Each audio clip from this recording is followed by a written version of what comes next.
My hand was on the doorframe of a child's bedroom.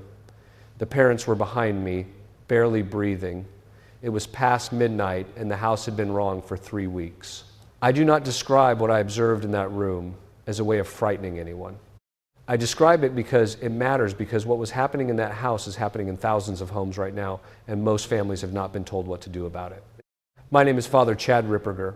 I am a Thomistic philosopher, a trained exorcist, and a priest who has spent more than 2 decades doing work that most of my confreres would rather not think about. I did not choose this ministry. I was assigned to it, and I have stayed in it because the church needs priests who will stand in these rooms and not leave. The family came to me in early autumn. The father was a convert, solid in the faith, working in skilled trades. The mother was cradle Catholic, lapsed in her 20s, returned to the sacraments after their first child was born. 3 children, 11, 8, and 5. The 8-year-old was the one who had started waking up. She would come to her parents' room at 2 or 3 in the morning. She could not say why. She did not describe seeing anything at first. She said the room did not feel right. She said it felt like someone was waiting.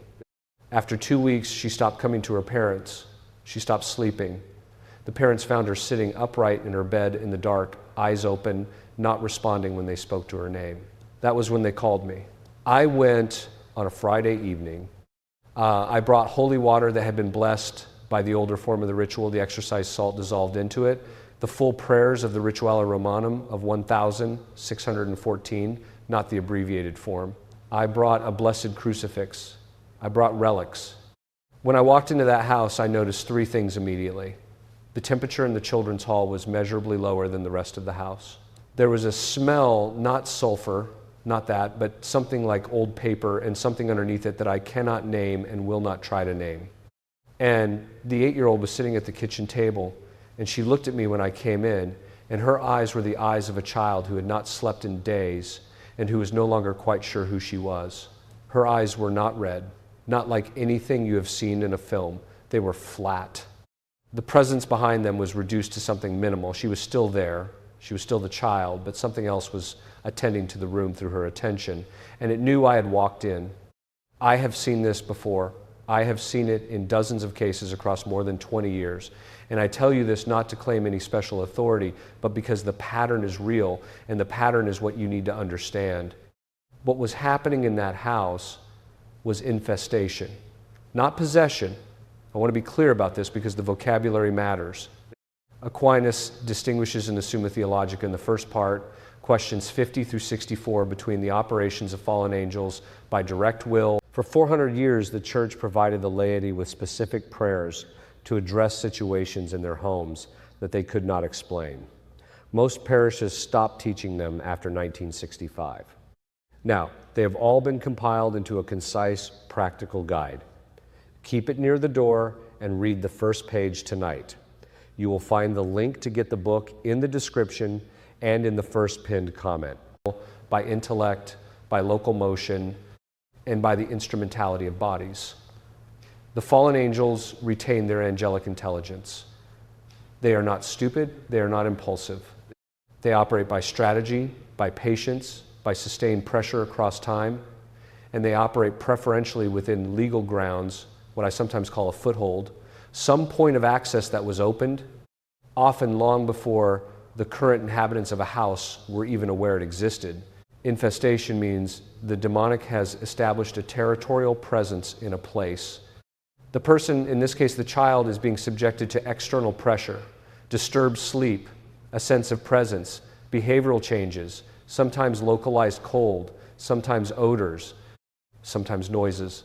It is not possession. The soul of the child is not surrendered, but the ground around the child has been contested, and no one had yet contested it back.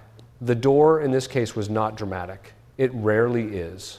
Before I describe it, let me give you the classifications, because they bear directly on what happened and on what you need to recognize in your own house. Temptation is the base operation. Every human being experiences it. It is not pathological. It is the normal condition of fallen creation. Oppression is sustained external pressure, the demonic pressing against a person or a place from outside, wearing down the will, disturbing sleep, amplifying anxiety. making the spiritual life feel effortless to abandon. Obsession is repeated, forceful intrusion into the mind, not from within the soul, from without, but with enough intensity that the person cannot easily distinguish between their own thoughts and what is being injected. Infestation is territorial. The demonic claims a place. Then there is subjugation, which involves a degree of voluntary submission, the person repeatedly choosing to cooperate with the enemy's influence. And then finally, possession, the rarest form in which the demonic has taken control of the physical functions of the body while the soul remains the soul's own. What I found in that house was infestation operating toward oppression of the child. The child herself was not subjugated in any degree. She had not opened any door voluntarily. She was 8 years old and she was baptized and she prayed her prayers at night. The ground she stood on was being contested through an access point she had not created and did not know existed. In the room the 8-year-old had been sleeping in, there was a small decorative piece, a carved wooden face, something the grandmother had brought back from a trip, said to be a good luck charm from a particular region. The grandmother had purchased it at an open-air market from a vendor who trafficked in materials that had been used in local spirit cult practices. No one in the family knew this. The object was simply an inherited decoration, pleasant-looking carved wood. Objects can carry what I call a diabolic attachment, a legal claim established through the use of the object in rituals that invoke the demonic, real or intended. The church has always recognized this. It is not superstition.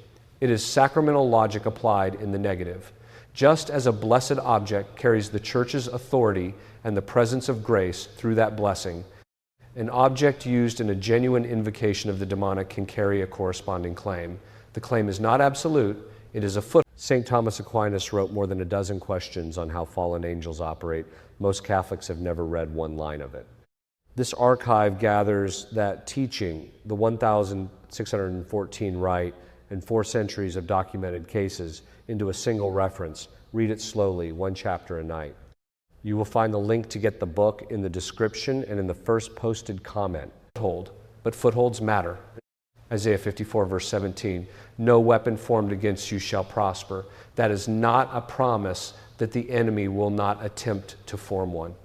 It is a promise about the outcome when the household is living under covenant.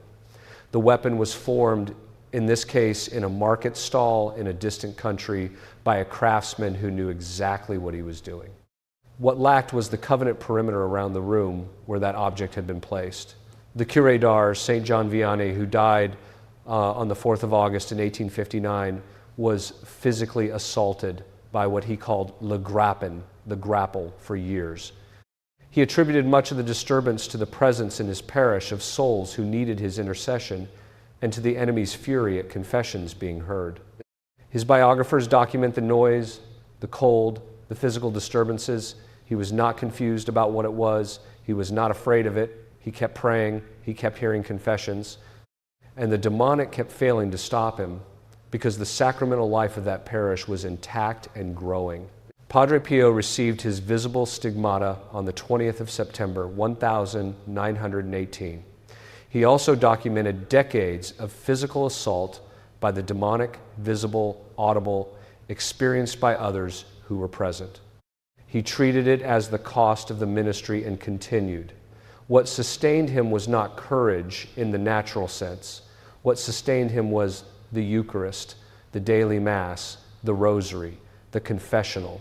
The sacramental life was the armor. The Roman ritual of 1,614 gave the Church's exorcists the full set of tools: major exorcisms, the exorcise water and salt, the rites of blessing for a home, the prayers of binding and command in the name of the Church, not merely in the name of the individual priest.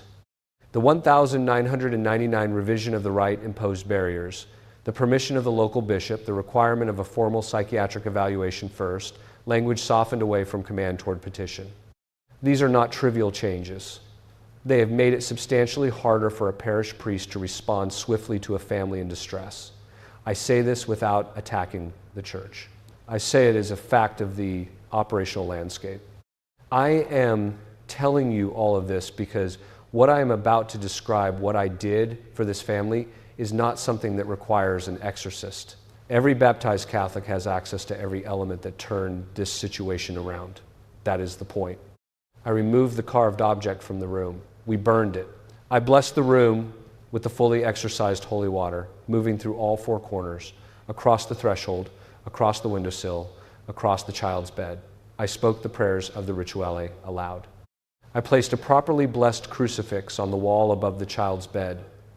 I placed an image of Our Lady, not a decorative print, a blessed image on the dresser facing the bed. I led the family in the prayer to St. Michael, the longer form, not the shorter one, the one that calls on the holy angels by name and commands the demonic by the authority of Christ and His church.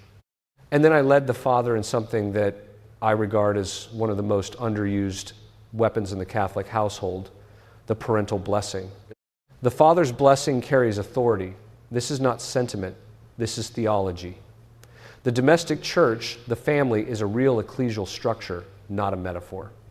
The Father, as head of that household, has a spiritual authority over his children that is not merely natural. It is grounded in the sacrament of marriage and in the order God has placed in the family.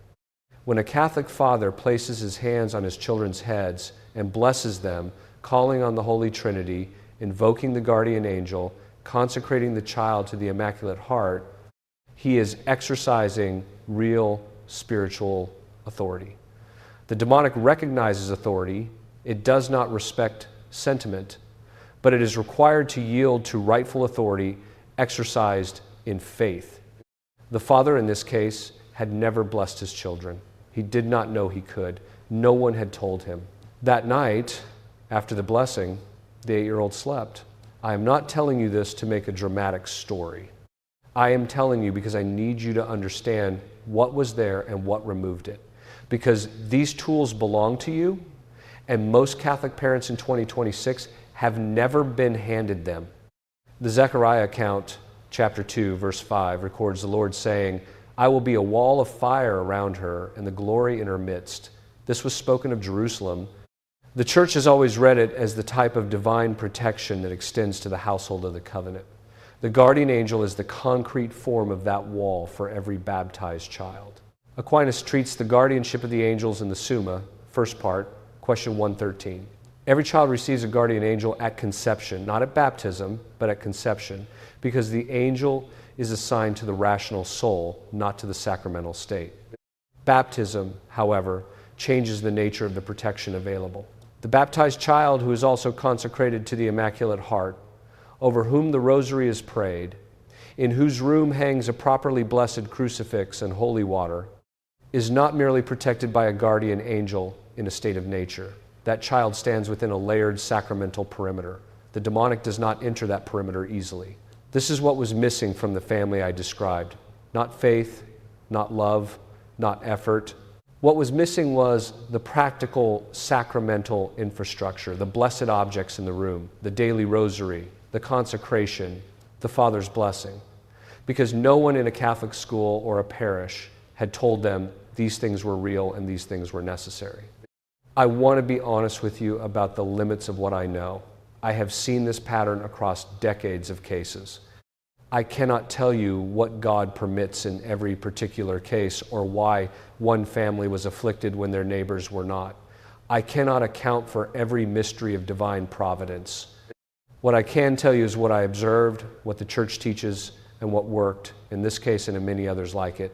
The rest belongs to God. What I want you to do tonight, not next week, tonight, is this. Go to the room where your child sleeps.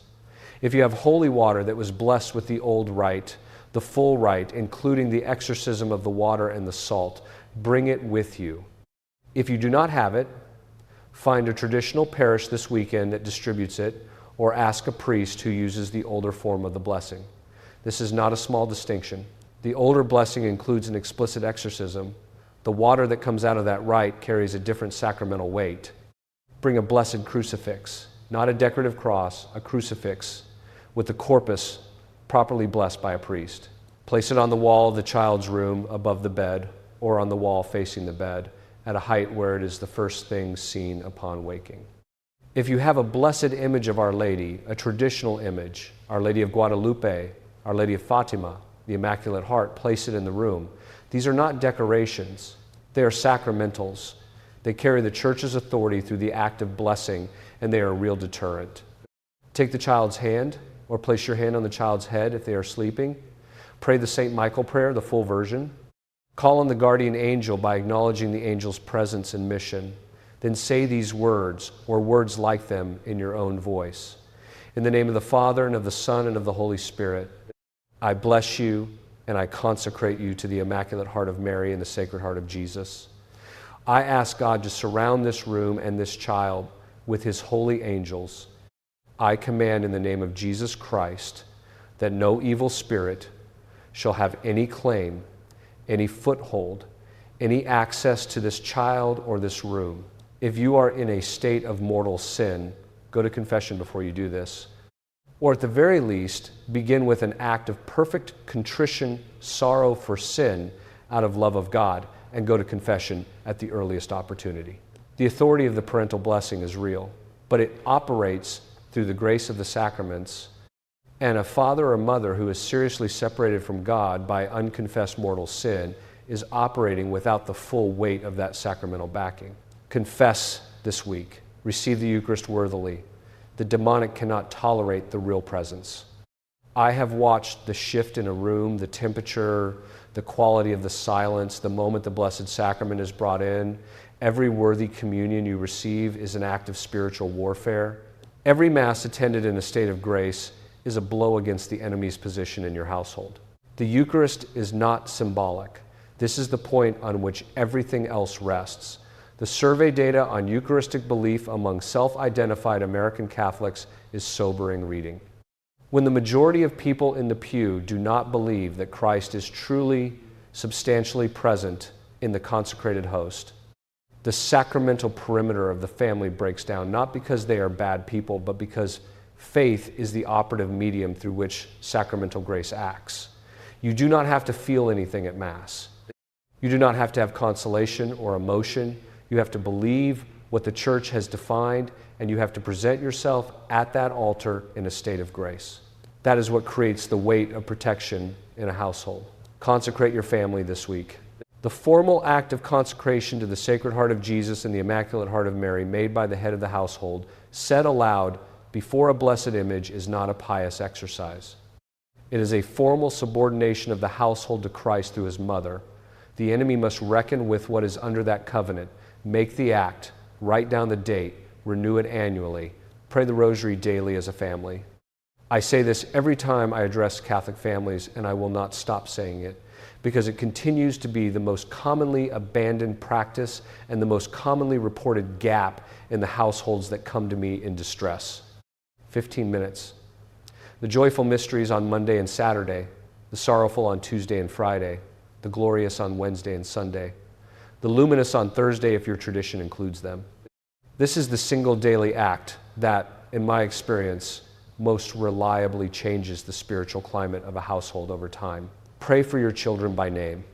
Not a generic prayer at bedtime. Name them before God, present their specific struggles, invoke the specific angels assigned to them, ask the Immaculate Heart to intercede for them by name. The specificity matters. Intercession is not ambient, it is particular. Find a sound priest and seek spiritual direction. If you cannot find one in your parish, look for a traditional order, the priestly fraternity of St. Peter, the Institute of Christ, the King's Sovereign Priest, the Society of the Most Sorrowful Mother. These communities still form priests who are trained to think about these realities in concrete terms. You need a confessor, not a therapist.